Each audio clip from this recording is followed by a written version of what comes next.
नमस्कार। आकाशवाणी जयपुर अजमेर से प्रस्तुत हैं प्रादेशिक समाचार।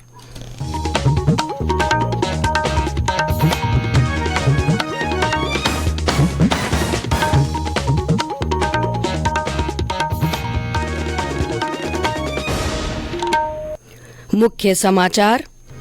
प्रधानमंत्री नरेंद्र मोदी ने मन की बात कार्यक्रम में पहली बार वोट डालने वाले मतदाताओं से लोकसभा चुनाव में रिकॉर्ड मतदान की अपील की।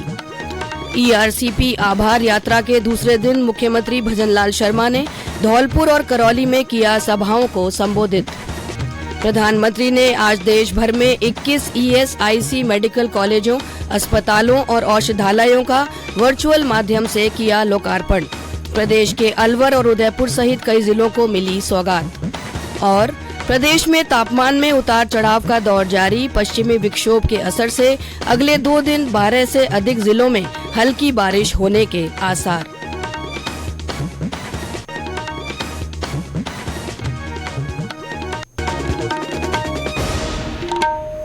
समाचारों के साथ मैं अल्पना राठौड़ और अब समाचार विस्तार से। प्रधानमंत्री नरेंद्र मोदी ने पहली बार वोट डालने वाले मतदाताओं से लोकसभा चुनाव में रिकॉर्ड मतदान की अपील की है। आकाशवाणी से मन की बात कार्यक्रम में श्री मोदी ने कहा कि जितनी अधिक संख्या में युवाओं की मतदान प्रक्रिया में भागीदारी होगी, देश के लिए परिणाम उतने ही लाभकारी होंगे। उन्होंने कहा कि उन्हें इस बात की अत्यंत प्रसन्नता है कि निर्वाचन आयोग ने मेरा पहला वोट देश के लिए अभियान शुरू किया है। मैं भी फर्स्ट टाइम वोटर से आग्रह करूंगा कि वे रिकॉर्ड संख्या में वोट करें। 18 का होने के बाद आपको 18वीं लोकसभा के लिए सदस्य चुनने का मौका मिल रहा है, यानी ये 18वीं लोकसभा भी युवा आकांक्षा का प्रतीक होगी। इसलिए आपके वोट का महत्व और बढ़ गया है। प्रधानमंत्री ने खेल, साहित्य, फिल्म उद्योग और सोशल मीडिया सहित देश के प्रभावशाली लोगों से इस अभियान में शामिल होने का आग्रह किया। श्री मोदी ने कहा कि देश में लोकसभा चुनाव का माहौल है। उन्होंने मार्च में आचार संहिता लागू होने की संभावना व्यक्त की। श्री मोदी ने कहा कि मन की बात कार्यक्रम जनता का, जनता के लिए और जनता द्वारा तैयार कार्यक्रम है। उन्होंने कहा कि आचार संहिता के कारण मन की बात कार्यक्रम अगले 3 महीने प्रसारित नहीं होगा। इसके बाद कार्यक्रम की 111वीं कड़ी में श्रोताओं से बातचीत होगी। उन्होंने श्रोताओं से मन की बात की पिछली कड़ियों से यूट्यूब शॉर्ट्स के रूप में छोटे वीडियो साझा करने का भी आग्रह किया। 8 मार्च को अंतर्राष्ट्रीय महिला दिवस का उल्लेख करते हुए श्री मोदी ने कहा कि यह विशेष दिन देश की विकास यात्रा में महिला शक्ति के योगदान को नमन करने का अवसर है।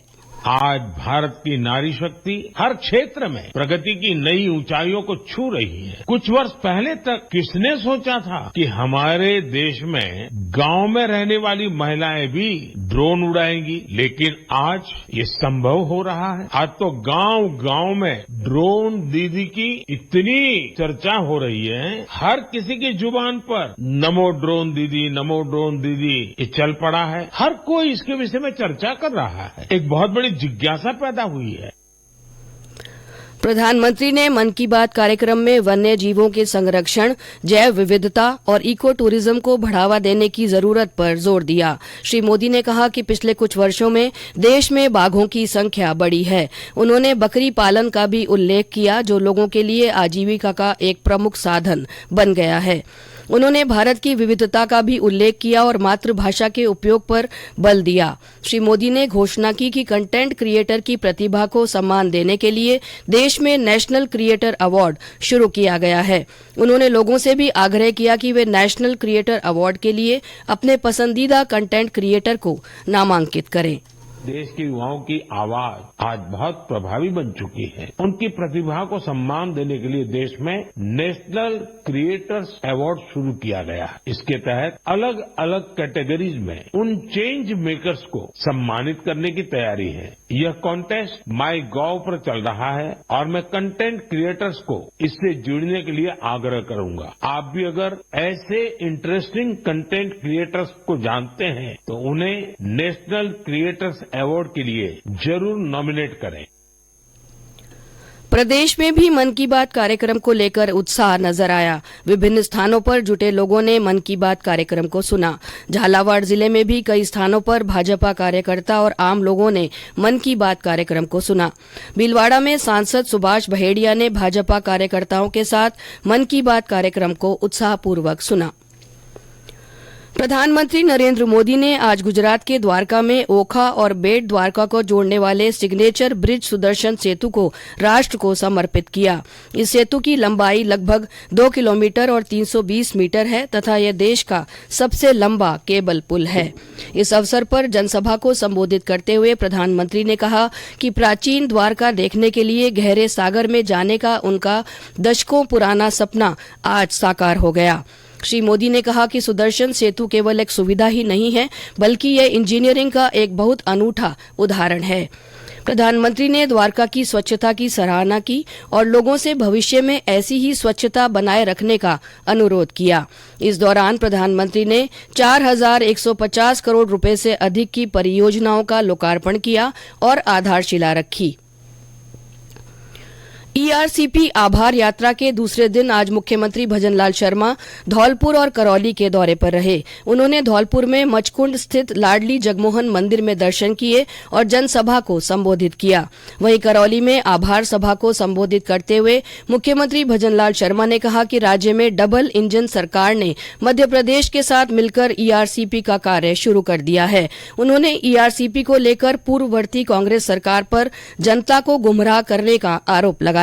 इस मौके पर केंद्रीय जल शक्ति मंत्री गजेंद्र सिंह शेखावत और कई जनप्रतिनिधि मौजूद रहे। ये समाचार आकाशवाणी जयपुर अजमेर से प्रसारित किए जा रहे हैं। प्रधानमंत्री नरेंद्र मोदी ने आज देश भर में 21 ईएसआईसी मेडिकल कॉलेजों, अस्पतालों और औषधालयों का वर्चुअल माध्यम से लोकार्पण और उद्घाटन किया। इन पर 2,280 करोड़ रुपए की लागत आई है। इसमें मेडिकल कॉलेज अलवर और उदयपुर ईएसआईसी अस्पताल शामिल हैं। इसके साथ ही भीलवाड़ा, आबू रोड, अलवर, बहरोड और सीतापुरा में बनाए गए ईएसआईसी औषधालयों का वर्चुअल लोकार्पण हुआ। भीलवाड़ा शहर के प्रतापनगर क्षेत्र में ईएसआईसी औषधालय का लोकार्पण हुआ। कार्यक्रम स्थल पर सांसद सुभाष बहेड़िया सहित कई जनप्रतिनिधि और प्रशासनिक अधिकारी मौजूद रहे। प्रधानमंत्री नरेंद्र मोदी ने युवाओं को मादक पदार्थों की लत से बचाने पर जोर दिया है। उन्होंने कहा कि इस बुराई के अंत के लिए परिवार का सहयोग जरूरी है। गायत्री परिवार द्वारा आयोजित अश्वमेध यज्ञ में वीडियो संबोधन में श्री मोदी ने कहा कि नशा मुक्त भारत के लिए हर परिवार का एक संस्था के रूप में मजबूत होना आवश्यक है।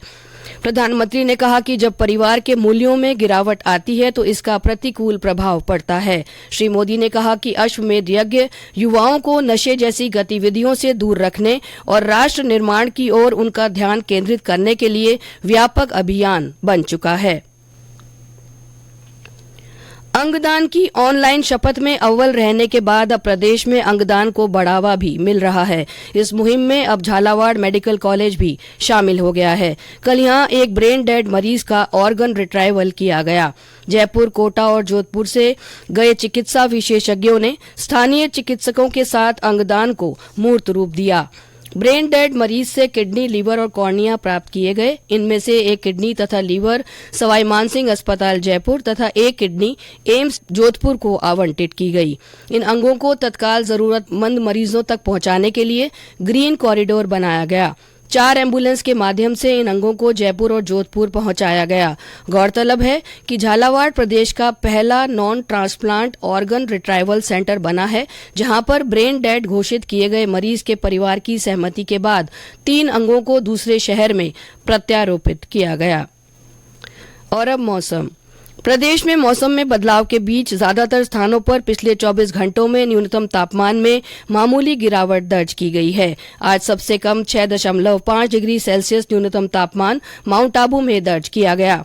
मौसम केंद्र जयपुर के अनुसार कल से पश्चिमी विक्षोभ के सक्रिय होने के आसार हैं। इसके प्रभाव से 12 से अधिक जिलों में अगले 2 दिनों में हल्की बारिश हो सकती है। विक्षोभ का दूसरा तंत्र 1 और 2 मार्च को सक्रिय होगा।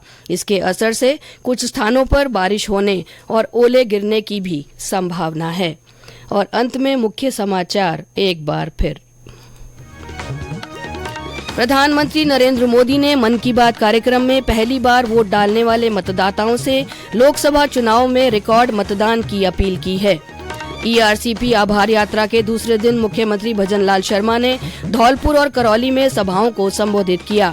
प्रधानमंत्री ने आज देश भर में 21 ईएसआईसी मेडिकल कॉलेजों, अस्पतालों और औषधालयों का वर्चुअल माध्यम से लोकार्पण किया। प्रदेश के अलवर और उदयपुर सहित कई जिलों को सौगात मिली है और प्रदेश में तापमान में उतार चढ़ाव का दौर जारी है। पश्चिमी विक्षोभ के असर से अगले 2 दिन 12 से अधिक जिलों में हल्की बारिश होने के आसार हैं। इसके साथ ही प्रादेशिक समाचार बुलेटिन समाप्त हुआ। नमस्कार।